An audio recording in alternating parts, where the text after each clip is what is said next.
While we see the beautiful live data from the XRP ledger, I'm going to introduce myself. So this is my very first YouTube tutorial series regarding XRP and paper wallets. Before I'm going to start with this episode, I want to mention that this is not a financial advice, nor am I responsible for any mistakes. Okay, here we go. We want to create a paper wallet. So basically we want to create a key pair consisting of a private key, a secret, and a public key, the address. To do this, we need some dependencies. This is running on a Windows-based virtual machine in my case, but of course you can also do this from a Linux system or Mac system. If you want a separate tutorial for Linux, some things are different there. I can make one, just write it in the comments below. So we need Node.js. You can download it from this page. I recommend this version, the recommended version, or you can find the link in the video description below. After downloading and installing Node.js, we need the Ripple library for Node.js. So we will go to command prompt and type npm install Ripple lib. This will now install the Ripple library. There might be some warnings, this is totally fine, that's alright. And so now that we have installed the Ripple library, we can continue. Alright, you have installed Ripple library dependencies, and before that you have installed Node.js. So you may ask, how the hell can I now create my XRP Keypairs, my paper wallet, my secret and my address? That is a very good question. So I have prepared a little script, a JavaScript file which you can run. You can find the link in the description below. Just for you who are interested in those stuff, the whole script is based on the xrpl.org API reference. It's from the official page from Ripple. Feel free to check it out. You can also find my scripts in the video description below. And here we are using the generate address. Here we use the generate address function in combination with the offline functionality. So basically this is a boilerplate. We copy and paste it, and then we paste the generate address function with console.log, so we see what we are trying to do. So now this is very, very crucial. Keep that in mind. Our secret has to be offline every time. This is a general rule of thumb. If you are using an offline or paper wallet, this is very, very important to know. The secret never touches the internet. This is the whole idea of a paper wallet. And this is like mind-blowing. Boom! The first time I've learned this, I was like, wow, this is insane. Because I can access my funds, I can prepare payments without even touching the internet. This is like the whole different level of offline banking, of new banking. So basically we want to disconnect from the internet. You can unplug your Ethernet cable, you can disconnect, you can disable your Wi-Fi, whatever fits your needs. Just make sure you are disconnected from the internet, because for security reasons, of course. So let's go. How can we run the script? We will open command prompt again, head to the folder where our script is located. In this case it is the desktop. Yeah, and then we hit node, new address, offline. In this case I write this because this is the name of the file. If you want to write your own script and name it test, you would hit node spacebar test. So we will run the script now, and we see we got an address. For the sake of randomness and security, we want to repeat the process a couple of times. You can do this by pressing the upper key on the keyboard and hitting enter.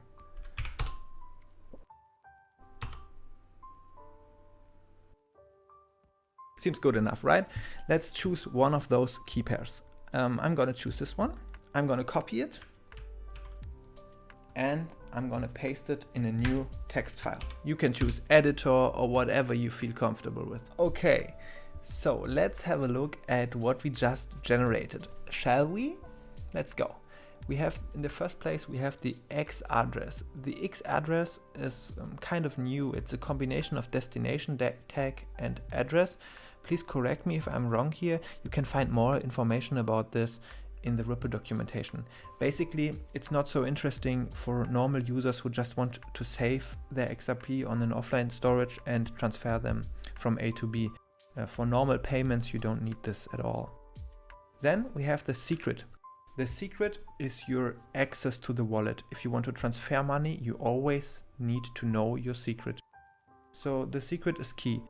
It is very important to secure the secret in a safe way. And also it is very important to only use the secret in an offline environment. This is the whole purpose of the paper wallet. Only use the secret while disconnected from the internet. Then there's the classic address or address. It is the same. Here, think of it like your bank account information. So basically you can give out this information to anyone who you want to receive payments from. You can also use it yourself. For example, let's say you bought XRP from Binance or from Kraken or whatever platform you're using and you want to withdraw it. You will have to use this information as it identifies your wallet. Keep in mind that this information is publicly available to everyone.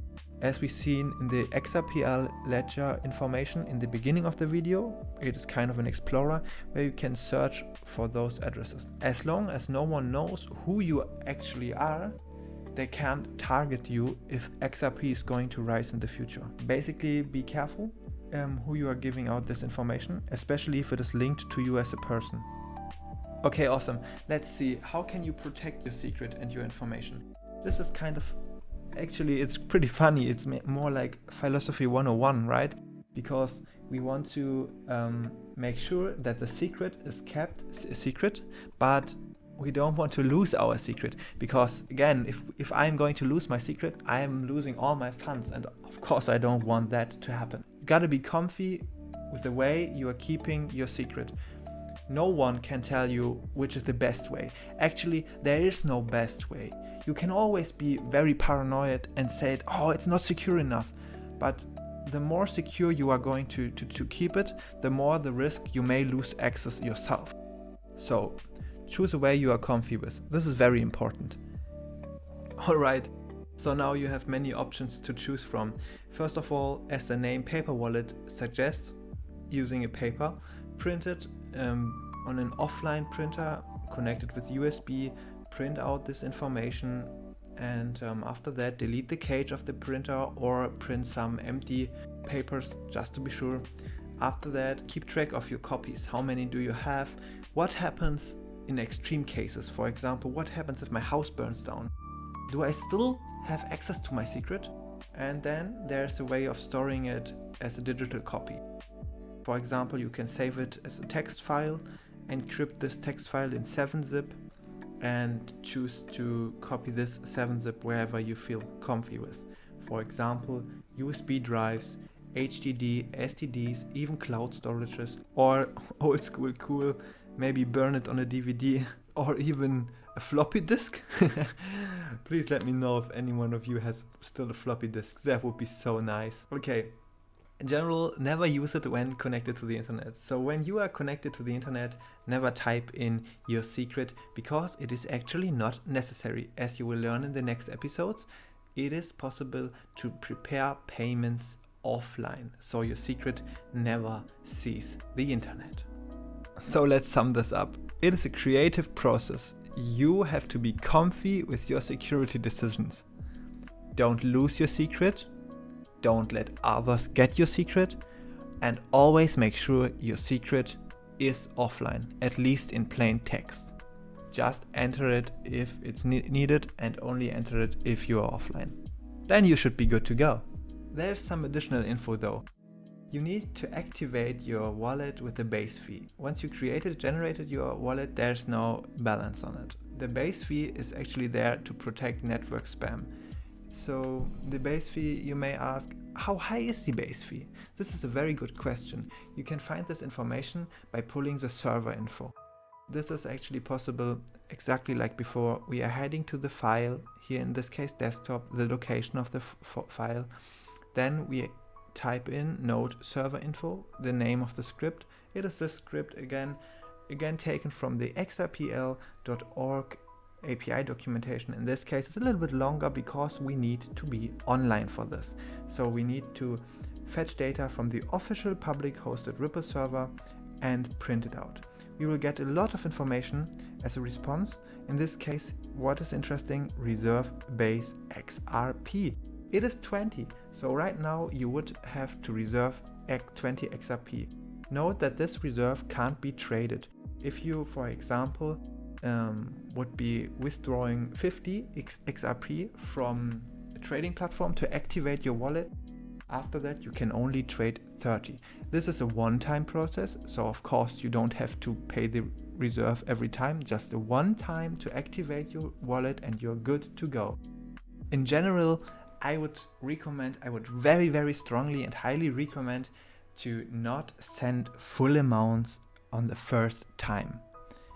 If you are going to activate your wallet, send, for example, 25 or 30 XRP the first time.